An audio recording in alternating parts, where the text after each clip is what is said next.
మెదక్ జిల్లా నర్సాపూర్ మండలం ఎల్లాపూర్ గ్రామంలో గుర్తు తెలియని దుండగులు అంబేద్కర్ విగ్రహం కుడి చేతితో పాటు ముఖం ధ్వంసం చేయడం దుర్మార్గమైన చర్య అని ఆల్ ఇండియా సమతా సైనిక్ దళ్ రాష్ట్ర ఉపాధ్యక్షులు దళితరత్న సాయ మోల్లార్ నర్సింగ్ రాజ్ మండిపడ్డారు. సోమవారం ఎల్లాపూర్ గ్రామంలో అంబేద్కర్ విగ్రహం వద్ద నిరసన కార్యక్రమం చేపట్టారు. అనంతరం వారు మాట్లాడుతూ స్వతంత్రం వచ్చి నేటికి 78 సంవత్సరాలు పూర్తి చేసుకున్న కుల వివక్షత అంటరానితనం నేటికి గ్రామాలలో రాజ్యమేలుతుందని ఆయన మండిపడ్డారు. ఈ కార్యక్రమంలో బీఎస్పీ శాంతయ్య, నర్సింలు, పవన్ కుమార్, బీఎస్పీ ప్రధాన కార్యదర్శి సత్యం, ఎంఆర్పీఎస్ నాయకులు తదితరులు పాల్గొన్నారు.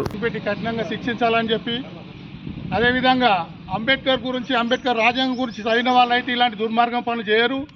ఎవరైతే కుల దురాంకారంతో నిరక్షరతతో ఉన్నటువంటి వారికి ఇలాంటి దుర్బుద్ధి కార్యక్రమాలు చేయాలని చెప్పి ముందుకుంటారు. కాబట్టి అట్లాంటి మూర్ఖులను కఠినంగా ఎస్సీ అట్రాసిటీ కేసు చేసి జైలుకు పంపినట్లయితే మరొక గ్రామంలో కానీ మరి ఎక్కడైనా అంబేద్కర్ విగ్రహాల జోలికి వస్తే ఖబర్దార్ బిడ్డ, ఇలాంటి దుర్మార్గం పనులు చేసినటువంటి వారిని ఎప్పటింతటి వారినైనా విడిచిపెట్టే ప్రసక్తి లేదని చెప్పి ఈ గ్రామంలో జరిగినటువంటి విగ్రహానికి అన్యాయం, కొత్త విగ్రహాన్ని పునరుద్ధరించే విధంగా ప్రభుత్వంతో మాట్లాడి, అదేవిధంగా ఆర్డీఓ, సిఐ, ఎస్ఐ, డిఎస్పీలతో మాట్లాడి వారు ఇక్కడ వచ్చినట్లయితే వారు ఇక్కడ తక్షణమే పరిష్కారం చేయవలసిన బాధ్యత పోలీసు వారిపైన ఇక్కడ ఉంది.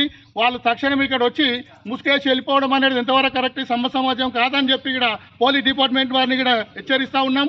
ఈ కార్యక్రమం ఈరోజు మూసిపెట్టడం కాదు, వాళ్ళు ఎంత తొందరగా పూర్తి చేసి ఈ యొక్క విగ్రహాన్ని రిప్లేస్మెంట్ చేయడం జరుగుతుందో అప్పటి వరకు ఇక్కడ దళిత సంఘాల ఆధీనంలో పెద్ద ఎత్తున ఆందోళన చేపడతామని చెప్పి ఆల్ ఇండియా సమతా సైనిక్ దళ్ తెలంగాణ రాష్ట్ర పక్షాన దళితరత్న సాయమల్ నర్సింగ్ రాజ్ డిమాండ్ చేస్తూ ఉన్నాడు. మరిన్ని అప్డేట్స్ కోసం మా ఛానల్ని సబ్స్క్రైబ్ చేయండి.